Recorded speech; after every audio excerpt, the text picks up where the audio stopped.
New year, new view of how vaccine distribution can work. We'll take you inside a fast-tracked plan, ready to go.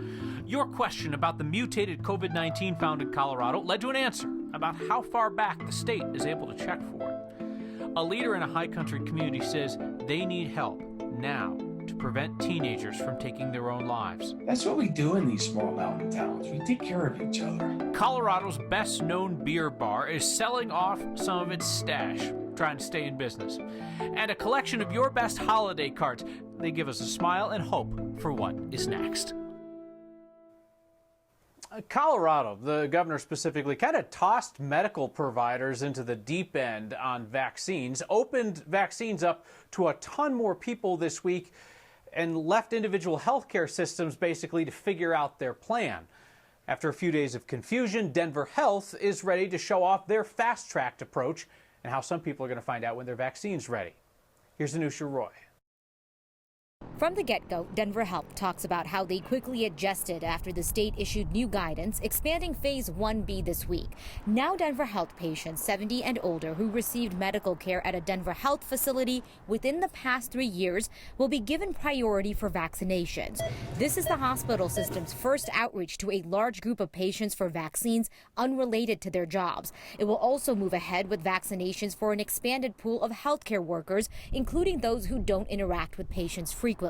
Denver Health said it'll be reaching out to patients and employees the week of January 4th with more information on when and where they can get scheduled. This will likely include getting vaccinated on campus at Denver Health, their community health centers, and utilizing mobile health clinics. And it has some practice in that arena after receiving both the Pfizer and Moderna vaccines. So the Moderna vaccine does not require special storage. And so it's actually far easier for us to give at offsite clinics. Denver Health has started vaccinating our first responders, as I said, for the city of Denver. And we're actually doing that at some of their sites, at firehouses, at police departments, and things such as that. We've also are rolling out the Moderna vaccine to some of our own ambulatory care clinics. The expansion is happening as the hospital system continues to vaccinate high-risk patient-facing frontline workers, support staff, and community partners. Not just providers and nurses, but also those who are cleaning their rooms and delivering food and performing essential services. But what is important to remember is getting to everyone will take time because of limited supplies. Denver Health said it's hoping to accommodate the expanded group in the weeks and months ahead. So Denver Health said that so far they've had a couple of people, a small group of people who've had a reaction to the vaccines. They said it's mostly mild stuff, you know, a sore arm, maybe feeling a little lousy the next day. A couple people had some hives. It was treated with medication like Benadryl. They did say that overall that number was quite small compared to the total number of people vaccinated through Denver Health so far, Kyle. So obviously we get this piecemeal approach, Anusha, where different hospital systems are doing different things. Do we know how Denver Health kind of compares elsewhere? Yeah, so definitely still in that process, right, of just kind of putting together what individual hospital systems, what health departments are doing. A lot of these plans still in the works. We do know that Kaiser said that they are going to be reaching out to their members as well as they become eligible. Of course, that's going to depend on the phase distribution plan. After that reach out, though, when a person actually gets the vaccine, I've said this a couple of times, it's all going to just depend on what the supply is. Yep. All right. Anusha, thank you very much. A quick check of the numbers. There are 952 people currently hospitalized in Colorado with COVID-19. That number continues to drop slowly but steadily. 131 patients were discharged or transferred in the last day. Our current positivity rate is 7.3%. That's right about the weekly average. It has plateaued there after weeks of trending down. Colorado added more than 2,400 new cases yesterday, third straight day well above our weekly average of 1,800 per day. So we just kind of need to watch to see if increased cases soon leads to increased hospitalizations. Tonight's next question comes to us from Doreen. She wants to know if the new variant of COVID-19, the one just detected in Colorado, could have contributed to our rising case numbers back in November. An excellent question, Doreen. So we took that to the state health department. And at this point, you got to remember, Colorado has the one confirmed case of the COVID-19 variant, one suspected case as well. They're still investigating. They're still contact tracing. As of right now, the state says there's no evidence that there is widespread community spread. of this mutated version. And they've been checking test samples that date back quite a ways. On the 21st of December is when we had the discussion here internally with our staff and started looking at the data that we have here. So we started looking proactively forward at everything that we had in the lab from the 21st of December onward. And then at the same time, we looked at the data from instruments that were still saved in data files going back through time. And we started with the newest samples, the December samples. And then as we've had time, we've started to look at the backwards. data going back retroactively. And we're back to about September right now. So one thing to keep in mind, the state lab does not receive every sample. There are a lot of other labs that are doing testing, and so the state is not able to directly check those for the variant. State tends to do like 10 to 25% of the total tests in Colorado each day, though they are asking other labs in the state to send them any samples that they think might have this mutation so they can get a better answer to the question that they and Doreen share. So Breckenridge has seen much of what Colorado has seen over the last 9 to 12 months: COVID hospitalizations, economic uncertainty, closing businesses. It is the string of suicides and suicide attempts by teenagers in that community that most concerns Breckenridge Town Councilman Dick Dalton. He's hoping to get the rest of Colorado's attention on the mental health needs of our young people. Well, these times test all of us. This pandemic, it's kind of changed everything on a dime, and it tests all of our mental health. I'm Dick Dalton. I'm a 40-year resident of Breckenridge. The managing partner of the Hearthstone and Mikasa restaurants. I also serve on Breckenridge Town Council. I guess my ties to the community are pretty strong. It's certainly my home. I'm raising a family here. I have two 17-year-olds. I have 17-year-old twins and a 20-year-old. Last March, when everything happened so abruptly and so quickly for all of us, that was really hard on the youth, and it really took a toll. And, it manifests us in some real community tragedy by, we lost a couple of our teenagers to suicide. The first child that took his life, his name was Toby.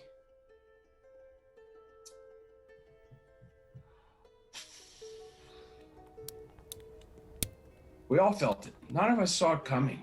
And then to have another a week later, wow, just brutal, just really brutal. We work really hard to support each other. That's what makes these communities so special. And when something like this happens, you can't help but, ask yourself, what did we miss? And try to do better.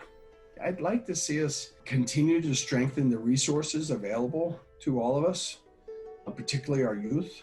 I'd like to see the community as a whole continue to work hard to eliminate the stigma around mental health and make it okay and make people more comfortable getting the help they need. But it's a journey. We got a long way to go. We thank Dick for sharing his perspective. Thoughts illustrated through the lens of our photojournalist, Corky Scholl. Throughout the pandemic, we've been checking in with Dr. Camilla Sasson, ER doctor from Colorado, who's been traveling around the country for months now, just trying to help out wherever hospitals are overwhelmed at the moment by the pandemic. Dr. Sasson received her first dose of the Pfizer vaccine a week and a half ago. She told us it's a big deal for her and for her husband and 2 kids. It's really funny. I think actually it's probably the most excited I've been in all of 2020. I felt like a kid on Christmas Day, literally, like just waiting, like, okay, my day's coming, like Santa's coming with my vaccine. I mean, it really was that exciting for me. I think part of it is relief. Part of it is just thinking, gosh, at some point I'm going to be protecting my family, which is really big, right? Like, I think it's been hard for me to go to work every day because, again, you think, gosh, am I exposing my family? Am I exposing my kids? Am I going to, who's going to want to hang out with me for my friends ever again? Dr. Sasson says she hasn't had any kind of lingering issues from the vaccine. Her arm was a little sore the next day. She's scheduled to get that second required dose on January 10th. The final voting day of Senator Cory Gardner's career dealt with a consequential issue today. Congress voted to override a veto by President Trump for the very first time in his presidency. Now, Senator Gardner's been a close ally of the president, so we checked to see if his last vote was one to defy the president on the defense spending bill. Senator Gardner did not vote, one of 6 senators who did not vote yes or no. Why? We would love to be able to tell you. I reached out to Senator Gardner's office for an explanation and did not hear back. Full disclosure on that, Senator Gardner's office has ignored virtually all of our questions since 2019. Everybody's a geek just for different things, you know? They're beer geeks. No shame in that game, but plenty of grit and creativity needed now to stay in business. It has Denver's most famous beer bar selling off some of its good stuff. And you will get the final word on 2020 with some specific thank yous that you wanted to offer your neighbors. Next.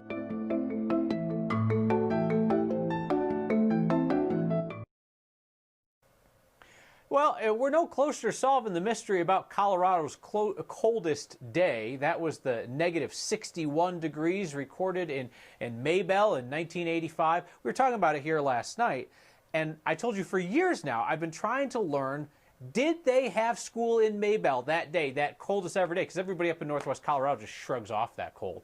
All right, so last night, several of you wrote in claiming firsthand knowledge that you're from the area, but you gave me conflicting answers on whether or not they had school up there that day. Can anybody out there help me find somebody who really knows what happened in Maybell, Colorado on our state's coldest day? Please get in touch.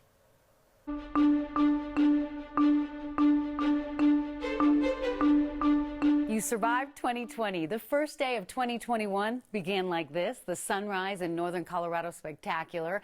Even with the mid-morning cloud cover, with sunshine in the afternoon, temperatures seasonal in the mid-40s. Powerful low pressure bringing an icy storm and an icy mix to Kansas City up into Minneapolis. We've got high clouds coming into Colorado and maybe a few light snow showers to the northern mountains tomorrow, but no advisories for travel or for snow. So if you're headed up to get into some of that powder, enjoy. Partly cloudy, calm and quiet tonight with 19 in Denver. We head into the weekend with a nice warming trend. Sunshine, upper 40s Saturday, low 50s for Sunday, Monday and Tuesday. Middle part of next week, we're tracking a storm that may have snow for the state. We'll have details on that as it evolves. In the meantime, enjoy your evening. If 2020 seemed like a long year to you, it was probably that leap day back in February. Just kidding. No, it was all the garbage that followed. But that son of a biscuit of a year was indeed 366 days long. 2020's downhill slide was beautifully captured by the Zeiderveld family. Their holiday card this year features the 4 of them sledding down the mountain. They've got their masks, their hand sanitizer, they're dodging COVID-19 and remote learning. There's a wildfire in the distance. The Zeiderveld family makes a custom card every year. Nick, the dad, illustrates them. Mom, Chrissy, adds the color. That's pretty cool. I like that. Happier New Year to the Zeidervelds and everybody else. And Kate shared the holiday card she received, thought that we'd all enjoy it here. Her friend Donna in Boulder sent her a hand-painted card. Kind of funny that of all things, that became a symbol of 2020 in Colorado. So about 1,000 of us had a conversation on social media late last night in the waning hours of 2020 as we shared our collective thanks for the various people who helped to get us through the year. I want to pause for a moment today for some quieter reflection to read through some of your answers.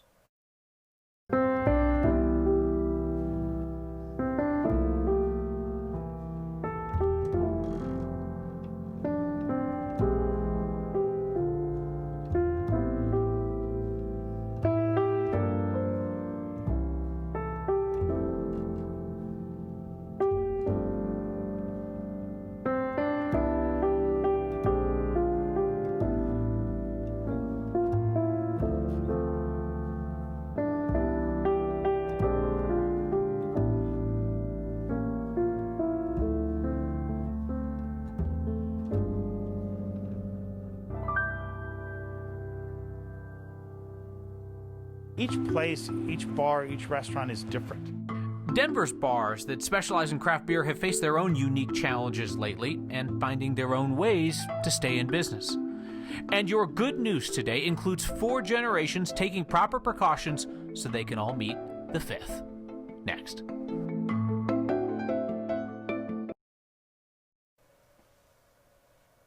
Denver's lucky to have some of the best beer bars in America.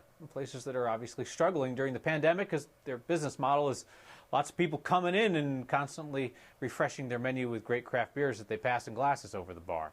There are different places taking different approaches to try and survive these days. Today we checked in with two.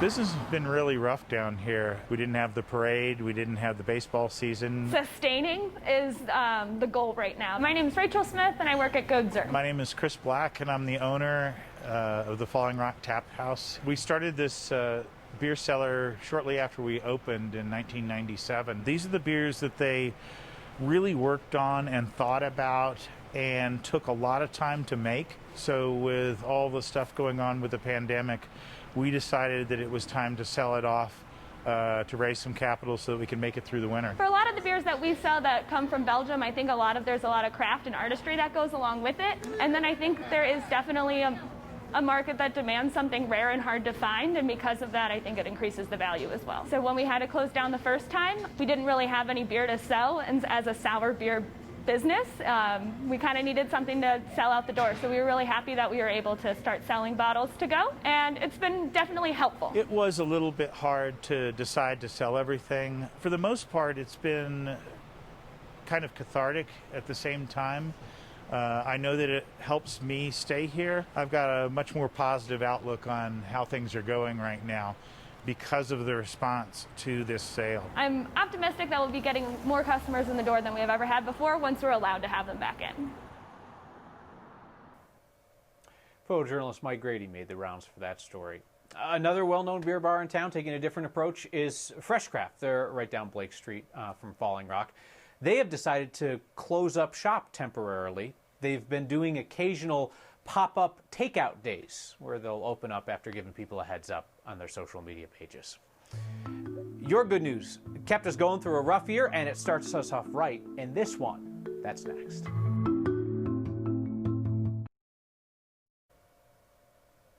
Fridays are for your good news. We talked about this week being okay with sharing the joy of 2020 even amid so much struggle for so many people. And you've continued to share your joys, your good news throughout the past year. So what do you say we keep it going? Shannon just had her first child right before Christmas. So her family took all the proper precautions to quarantine for the holidays so that they could get together and take this picture. 5 generations of firstborn daughters, each with the middle name Margaret. That's wonderful. Kim's good news is that she finally finished all of her coursework this past spring, got her master's degree from the University of Wyoming. And Marcia's 4-year-old son, Marcus, began his Colorado rite of passage in 2020, learning how to ski. She says he figured out how to get on and off the chairlift without falling. Age 4. I mastered that at age 31. So congratulations, kid. Michael writes in to say, my hope and wish for 2021 is that you will continue your Word of Thanks campaign. Please keep it going. A bit of news on that. Last night, prior to midnight, you, the viewers of Next, hit the $2.5 million mark raised in 2020, last 6 months of 2020. That is an astonishing thing. In the past few days, $175,000 for Family Promise, which works to keep families off the streets and sheltered after evictions. Kim says, when I watched you in your home this year, I felt safer in mine. Didn't feel as weird being at home all the time. Thanks for adding a bit of normal. Really appreciate that. What should we do with this in 2021? Keep doing this? Stop doing this? Thoughts? I don't know. Let us know, and I'll see you next time.